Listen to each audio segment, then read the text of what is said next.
Assalamualaikum warahmatullahi wabarakatuh. Perkenalkan, nama saya Nurul Inayah dengan NIM 3201210020. Nama saya Zahra Nur Aisyah dengan NIM 3201210023. Di sini kami akan mempresentasikan persamaan akuntansi bank syariah. Pengantar akuntansi perbankan syariah. Akuntansi syariah merupakan bagian dari akuntansi yang relatif sangat baru sehingga tidak banyak negara yang melakukan pembahasan akuntansi syariah. Pengertian syariah dijelaskan dalam Undang-Undang Nomor 10 Tahun 1998 Pasal 13 sebagai berikut. Prinsip syariah adalah aturan perjanjian berdasarkan hukum Islam antara bank dengan pihak lain untuk menyimpan dana dan atau pembiayaan kegiatan usaha atau kegiatan lainnya yang dinyatakan sesuai dengan syariah. Antara lain pembiayaan berdasarkan prinsip bagi hasil atau mudharabah, pembiayaan berdasarkan prinsip penyertaan modal atau musbarakop, prinsip jual beli barang dengan memperoleh keuntungan atau murabahah, atau penyajian barang modal berdasarkan prinsip sewa murni tanpa pilihan atau ijarah, atau dengan adanya pilihan pemindahan kepemilikan atas barang yang disewa dari pihak bank oleh pihak lain yang disebut ijarah wa iktina. Tujuan dari akuntansi bank syariah ini adalah terutama berkaitan dengan penyediaan informasi untuk membantu para pemakai di dalam pengambilan keputusan. Mereka yang berurusan dengan bank-bank Islam mempunyai kepedulian untuk mematuhi dan mencari ridha Allah dalam urusan keuangan dan urusan lain mereka. Oleh karena itu, adalah wajar terdapat perbedaan antara sasaran yang ditetapkan bagi bank-bank lain dan bank-bank yang akan ditetapkan untuk bank-bank Islam. Tujuan akuntansi keuangan bank syariah adalah yang pertama, menentukan hak dan kewajiban pihak terkait, termasuk hak dan kewajiban yang berasal dari transaksi yang belum selesai dan atau kegiatan ekonomi lain, sesuai dengan prinsip syariah yang berlandaskan pada konsep kejujuran, keadilan, kebijakan, dan kepatuhan terhadap nilai-nilai bisnis Islami. Yang kedua, menyediakan informasi keuangan yang bermanfaat bagi para pemakai laporan dalam pengambilan keputusan. Yang ketiga, meningkatkan kepatuhan terhadap prinsip syariah dalam semua transaksi dan kegiatan usaha.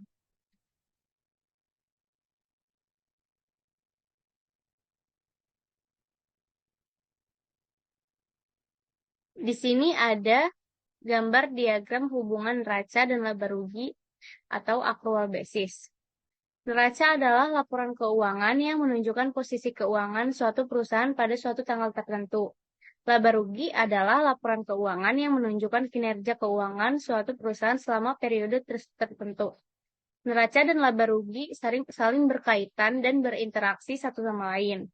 Laba rugi merupakan salah satu komponen penyusun neraca. Laba rugi bersih perusahaan pada akhir periode akuntansi akan dicatat di neraca sebagai saldo laba ditahan. Komponen-komponen yang ada di dalam neraca yaitu, yang pertama itu ada pendapatan. Pendapatan adalah hasil yang diperoleh perusahaan dari penjualan barang atau jasa. Dari pendapatan tersebut terbagi menjadi dua, yaitu cash basis dan accrual basis. Pendapatan cash basis adalah pendapatan yang diakui pada saat kas diterima oleh perusahaan. Pendapatan accrual basis adalah pendapatan yang diakui pada saat hak untuk menerima pendapatan tersebut diperoleh, meskipun kas belum diterima oleh perusahaan. Dari pendapatan tersebut, pembayarannya dibagi hasil adalah keuntungan yang diperoleh perusahaan dari kegiatan syariah yang mana nanti akan dibagi kepada hak pihak ketiga. Pembayaran hak pihak ketiga adalah pembayaran yang dilakukan perusahaan kepada pihak ketiga seperti pembayaran bunga, pajak, dan gaji karyawan.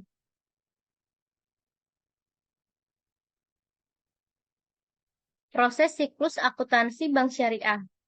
Proses siklus akuntansi bank syariah mulai dari bukti transaksi sampai dengan laporan keuangan sama dengan proses atau siklus akuntansi umum. Yang pertama, itu ada analisis transaksi keuangan. Yang kedua, ada pembuatan atau pencatatan jurnal. Yang ketiga, ada pemindahan catatan ke buku besar. Yang keempat, pembuatan neraca saldo. Yang kelima, jurnal penyesuaian. Yang keenam, menyusun neraca saldo setelah penyesuaian. Yang ketujuh, membuat laporan keuangan. Yang kedelapan, melakukan pencatatan dan posting di jurnal penutup. Yang kesembilan, membuat neraca saldo setelah penutupan. Analisis transaksi keuangan. Tahap pertama yang dilakukan dalam siklus akuntansi adalah analisis transaksi. Artinya adalah mencari informasi terkait apa saja jenis transaksi yang terjadi dalam satu periode. Bisa mencakup seperti penjualan, pengembalian barang, pemesanan barang, dan lain-lain. Transaksi akuntansi ialah suatu proses transaksi bisnis yang dapat dinyatakan dengan satuan angka atau nilai uang. Transaksi non-akuntansi adalah tidak tercatat di siklus akuntansi. Yang kedua, pembuatan atau pencatatan jurnal. Pencatatannya didasarkan pada dokumen resmi berupa faktur pembelian atau penjualan yang diterima sebagai tanda bukti yang sah. Jurnal dibagi menjadi dua macam, antara lain, yang pertama itu ada jurnal umum, adalah jurnal yang dipakai untuk pencatatan transaksi yang tidak rutin. Contohnya seperti pembelian aset jangka panjang yang bersifat tetap, penerbitan saham, dan lain-lain. Yang kedua ada jurnal khusus. Jurnal khusus adalah digunakan untuk pencatatan transaksi rutin. Contohnya seperti transaksi yang terjadi pada perusahaan dagang, seperti penjualan kredit, pembelian debit, penerimaan, dan pengeluaran kas. Yang ketiga, pemindahan catatan ke buku besar. Yang dimaksud buku besar ialah buku catatan akuntansi yang dipakai guna mencatat dan menyimpan transaksi akuntansi yang sifatnya mempengaruhi terhadap ekuitas, aset, dan liabilitas perusahaan. Buku besar ini memuat kumpulan akun dan terdiri dari beberapa elemen, yaitu akun kas, piutang perusahaan, aset tetap, pinjaman, utang usaha, pendapatan penjualan, dan beragam jenis pengeluaran lainnya. Yang keempat, ada pembuatan neraca saldo. Neraca saldo adalah berisi uraian akun lengkap dengan data saldo pada periode tertentu. Fungsi dari neraca saldo adalah untuk validitas data dan mengecek kesamaan data debit dan kredit. Setelah posting di jurnal dan buku besar, dapat diketahui bila mana ada kesalahan penulisan dalam jurnal. Jumlah yang dihasilkan antara di kolom debit dan kolom kredit harus seimbang atau sama. Neraca saldo menjadi sumber rujukan saat hendak membuat laporan keuangan. Yang kelima ada jurnal penyesuaian. Jurnal penyesuaian memiliki fungsi yaitu untuk mengakui pendapatan pada periode tertentu saat pendapatan tersebut telah sah menjadi hak perusahaan. Biasanya pendapatan tersebut mutlak menjadi hak perusahaan pada waktu penyerahan barang. Selain itu, jurnal penyesuaian juga bertujuan untuk pencatatan beban biaya. Jurnal penyesuaian ini merupakan tahapan akhir periode sebelum masuk ke tahap pembuatan laporan keuangan. Jenis jurnal penyesuaian, yang pertama ada beban dibayar di muka, yang kedua beban yang masih harus dibayar, yang ketiga ada pendapatan diterima di muka, yang keempat ada pendapatan yang masih atau akan diterima. Yang keenam ada menyusun neraca saldo setelah penyesuaian. Neraca saldo setelah penyesuaian ini adalah untuk memastikan sama tidaknya jumlah debit dan saldo kredit. Neraca saldo setelah penyesuaian bisa dibilang merupakan rujukan utama dalam penyusunan laporan keuangan. Yang ketujuh, membuat laporan keuangan.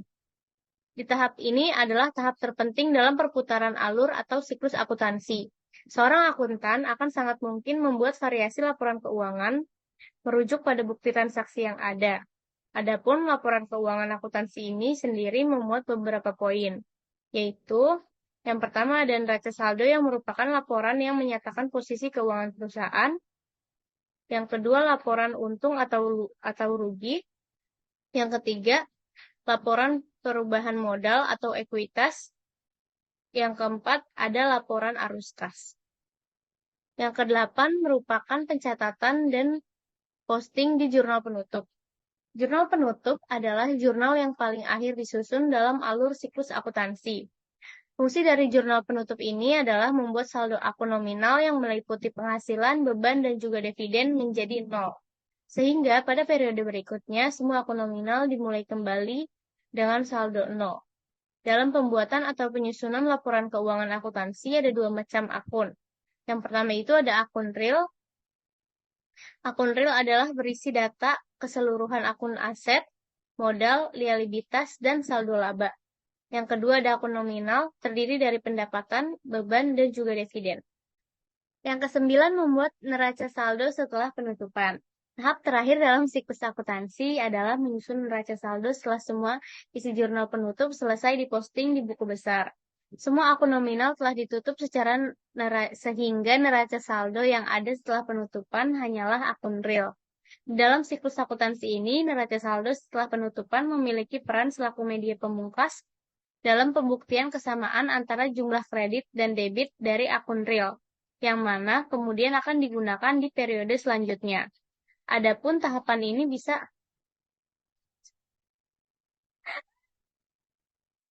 please, aduh, kenapa dia kegeser, bodoh. Oke, lanjut bisa. Tunggu ya, gue ulang. Yang kesembilan, membuat neraca saldo setelah penutupan. Tahapan terakhir dalam siklus akuntansi adalah menyusun neraca saldo setelah semua isi jurnal penutup selesai diposting di buku besar. Sehingga neraca saldo yang ada setelah penutupan hanyalah akun real. Di dalam siklus akuntansi ini, neraca saldo setelah penutupan memiliki peran selaku media pamungkas dalam pembuktian kesamaan antara jumlah kredit dan debit, yang mana kemudian akan digunakan di periode selanjutnya. Adapun tahapan ini bisa saja tidak dilakukan khususnya untuk perubahan yang siklus akuntansinya telah berbasis komputerisasi.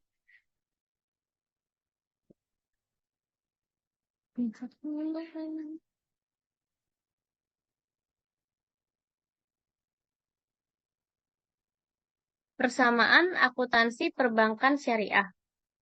Dalam bidang akuntansi, adanya akuntansi bank syariah merupakan kemajuan yang luar biasa. Apabila selama ini pada akuntansi secara umum mempunyai persamaan yang sudah baku, maka dengan adanya akuntansi bank syariah, persamaan akuntansi tersebut terpaksa harus mengalami perubahan yang mendasar, yang mana persamaan tersebut belum dapat diperoleh pada literatur akuntansi umum. Sebagaimana dijelaskan di atas bahwa bank syariah mempunyai karakteristik sendiri, di mana hal ini juga membawa implikasi dalam akuntansi bank syariah itu sendiri. Kalau persamaan akuntansi umum adalah aktiva sama dengan kewajiban ditambah modal.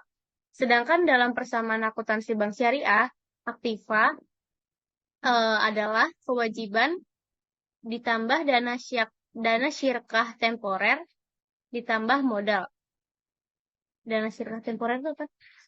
Udah nih, nggak usah tahu. Udah belum? Belum. Persamaan akuntansi umum atas laporan laba rugi. Kalau dalam akuntansi umum, laporan laba rugi yaitu sama dengan pendapatan dikurang beban.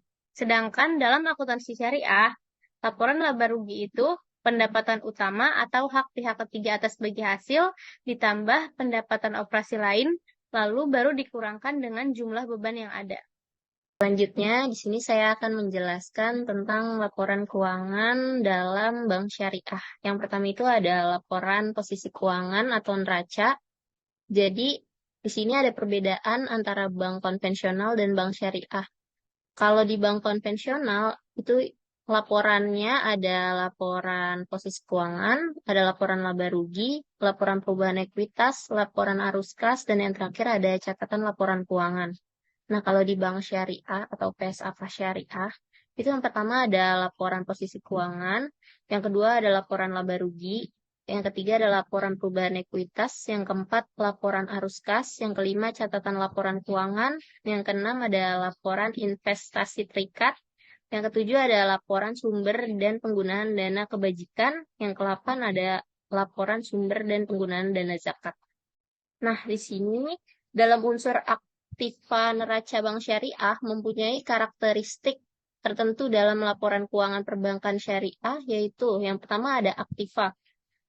Dalam aktiva terdapat beberapa perkiraan. Perkiraan ini bersumber dari perhitungan pembagian hasil usaha.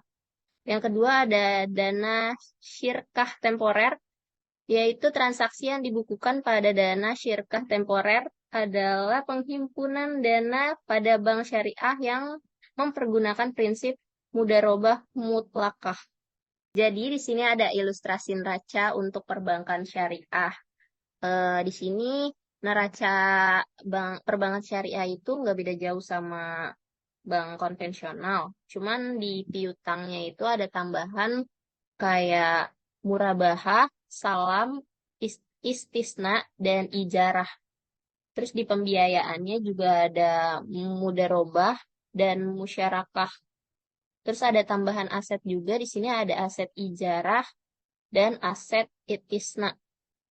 Di sini juga ada tabungan mudharabah, deposito mudharabah, dana syirkah temporer dari bank. Aja. Selanjutnya, nah yang kedua itu ada laporan laba rugi. Beberapa unsur laporan laba rugi yang ada dalam laporan laba rugi bank syariah adalah yang pertama ada pendapatan operasi utama. Nah, unsur ini merupakan kelompok pendapatan operasi utama bank syariah atas penyaluran yang dilakukan sesuai prinsip syariah, yang meliputi A. Pendapatan penyaluran yang mempergunakan prinsip bagi hasil. Yang B. Pendapatan penyaluran yang mempergunakan prinsip jual beli. Yang C. Yaitu pendapatan bersih ijarah. Nah, yang kedua, ada hak pihak ketiga atas bagi hasil dana syirkah temporer. Unsur ini merupakan jumlah bagi hasil yang diberikan oleh bank syariah kepada pemilik dana. Nah, yang ketiga, ada pendapatan operasi lainnya. Unsur ini untuk menampung pendapatan operasi lainnya yang merupakan milik bank atau fee mudharabah muqayyadah, fee wakalah, fee kafalah, dan pendapatan atas layanan berdasarkan imbalan lainnya. Yang terakhir ada beban-beban. Oke, nggak terakhir nih. Ada lagi nggak sih? Nggak ada, anjing bener.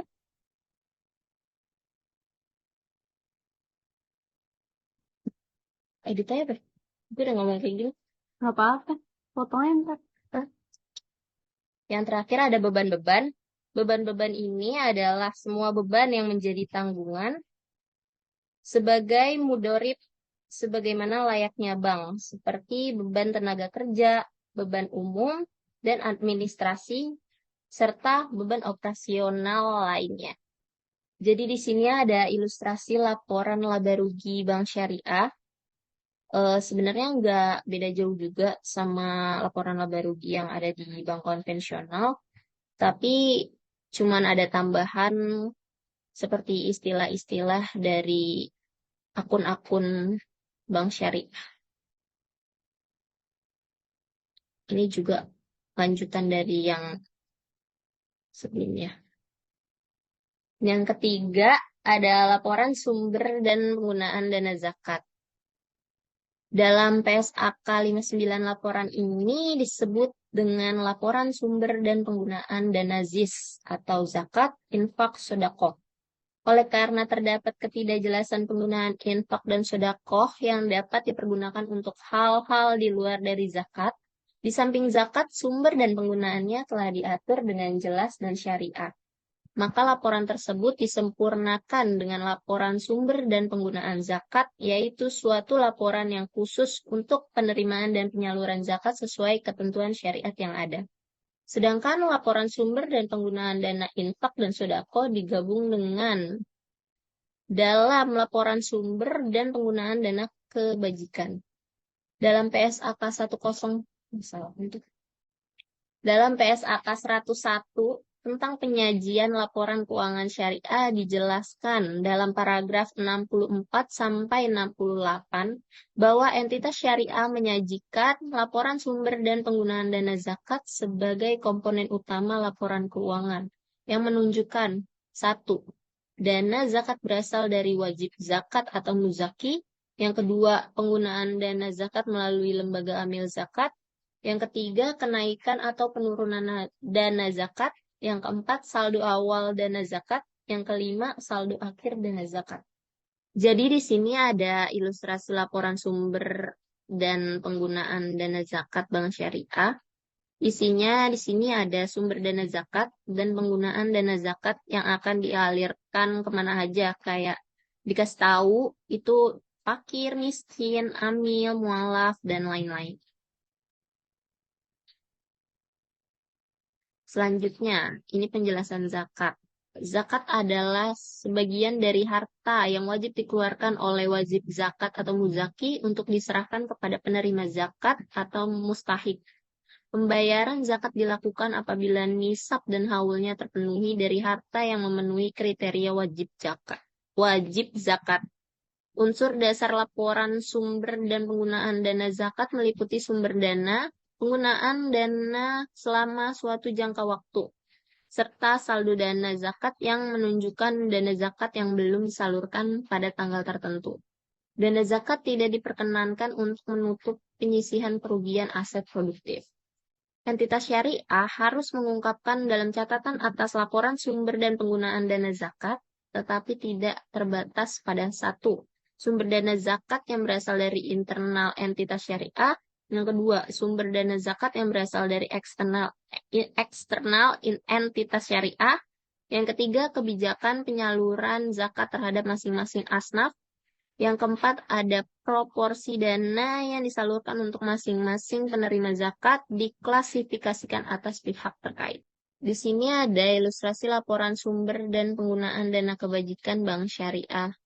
Jadi di sini ada sumber dana kebajikan yang dikeluarkan kayak infak zakat dari dalam bank syariah, berapa sedekah, hasil pengelolaan wakaf, pengembalian dana kebajikan, produktif, denda, dan pendapatan non-halal dihitung semua, terus dijumlah dengan penggunaan dana kebajikan.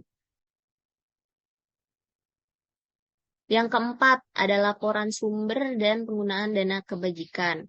Di dalam PSAK 59, laporan ini disebut dengan laporan sumber dan penggunaan Al-Qordul Hasan. Oleh karena tidak ada perbedaan arti antara Al-Qord dengan Al-Qordul Hasan dan tidak ditemukan pengertian yang baku dari Al-Qordul Hasan, maka laporan ini disempurnakan dengan laporan sumber dan penggunaan dana kebajikan.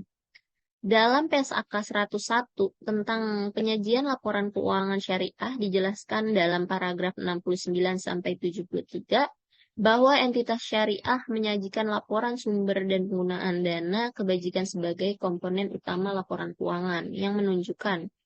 Yang pertama itu ada sumber dana kebajikan berasal dari penerimaan infak, sedekah, denda, pendapatan non-halal, hasil pengelolaan wakaf sesuai dengan perundang-undangan, terus ada pengembalian dana kebajikan produktif.